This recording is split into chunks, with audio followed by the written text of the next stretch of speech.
Good evening, friends, and welcome back to my channel. My name is David, and tonight you have a special video coming with a short reading from one of my short stories, the Saga of Artur Uthersson. This is one of the stories that will be collected in an anthology that I'm planning on releasing by the end of this month, as long as I get my rear in gear and get it all edited and put together. And so this video is me continuing to motivate myself to live up to those lofty expectations. It was originally published in King of Ages, a King Arthur anthology by Uthersson Press. I'm pretty sure it is no longer available for purchase. So there's some excellent stories in here, but you'll be able to get your hands on mine later this month. The prow of the longboat scraped along the gravelly shore. Several men scrambled overboard while the others set about bailing water with hands, helmets, goblets, and anything else that would help remove water from the vessel.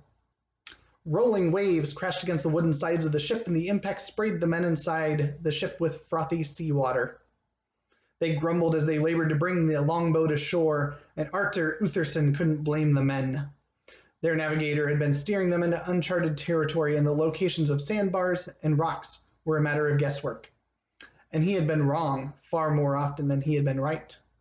The voyage to Iceland had taken 3 weeks longer than planned due to poor charting, stormy weather, and the need to stop and repair their longship on several occasions. Their provisions had run out over a week ago, and the last of the game they caught during the trip had been consumed 2 days ago.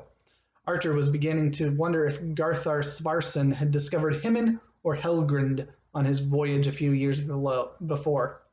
Certainly, Floki Vilgarthson had considered it the latter when he named it Island, the land of ice, but that hadn't stopped Artur and many others from setting out on a voyage from Norway to settle the island.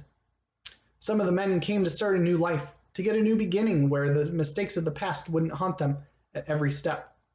Others, like Artur, were simply along for the excitement and adventure of being among the first to explore a new land and shape its history. The clouds looming overhead were black as raven wings, a dark omen for the Norsemen as they heaved and bailed to bring the longboat ashore. A trio of towering waves threatened to capsize the vessel. Artur spotted them as they rose higher into the sky. He leapt from the longboat and clutched the stern of the boat in an iron grip. He set his legs firm in the sandy ground beneath him and braced himself in the vessel for the impact. The force of the water slammed into him like a warhammer wielded by a giant. Artur's knees buckled slightly from the impact, but his grip remained true as the second wave bowled into him. He steadied his stance in the moments before the third wave, gritting his teeth in defiance of the force of nature assaulting them. He would not go down easily. The final wave proved to be the fiercest, the cries of his men drowned out by the roaring sound of impact. To move a mountain would have seemed an easier task in that moment than holding the prow of the longboat. Artur dug his boots deep in the sand and grit his teeth as he clutched hard at the wood. Centimeter by centimeter, his grip slipped on the wet planks of the longship as Artur tested his will against that of the storm. A loud crack thundered through the air, and the water beat at Artur with renewed vigor. At last the wave passed, and Artur still held the prow of the vessel firmly in his hands, but the remainder of the ship and his men had vanished beneath the black depths of the sea. Artur cried out in lament for the lives of his men, those proud explorers who had left families behind to settle this new land, and then he said a verse. From wind-blown shores we rode upon our sea steed, following the whale road to this unsettled polar land. 20 in number we began, yet fortune deemed only one, fated to arrive unharmed, but they will not be forgotten. After this, Artur tossed the remains of the longboat into the ocean and stepped onto the shores of Iceland. His fur-lined mantle dripped ocean water onto the rocky terrain. Fierce wind pierced the protective layers of his clothing as Artur journeyed inland from the coast. Hours later, a cloud of fog swirled around his feet as the sun sank in the sky, and still Artur had not stumbled upon any sign of settlers or citizens on the island. A small cluster of trees loomed just over the horizon, and Artur resolved to set up a camp near there for the night. A sleepless night passed for Artur as he huddled beneath layers of furs. The harsh elements conspired with the distant rumblings of bears and other nighttime noises to keep his senses on alert. He kept Balmung, his sword that would in later days be used to slay Fafnir, close at hand throughout the entire night, but never had cause to draw it. Artur rose from beneath the firs when the sun began to crest over the tops of the mountains and the volcanoes of Iceland. He set out to trek around the trees, but the fog rolled in so dense that he could not see to the front, nor to the back, nor to his right as he traveled. So he went the only way that the fog seemed to be avoiding, and ventured into the shelter of the trees. His life was threatened twice during this journey through the trees. A mighty oak toppled to the ground, seemingly by natural causes, but Artur only managed to leap out of the way before it landed with a crash that sent vibrations rippling through his bones.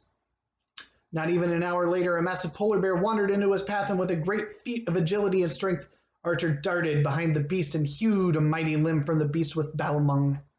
Content to allow the beast to retreat, Artur turned back to his task of crossing through the trees and encountered no further peril. By the time the sun peaked in the sky, Artur reached the other side of the forest. A small cabin stood in the midst of a snow-covered field. A thin swirl of black smoke snaked in the sky, and the smell of roasting meat reminded Artur that his rations had been slim of late. He stamped through the powdery snow and pounded thrice on the door with a massive fist. The door was opened by a face that seemed somehow familiar, and yet Artur felt the impulse to trust the man implicitly.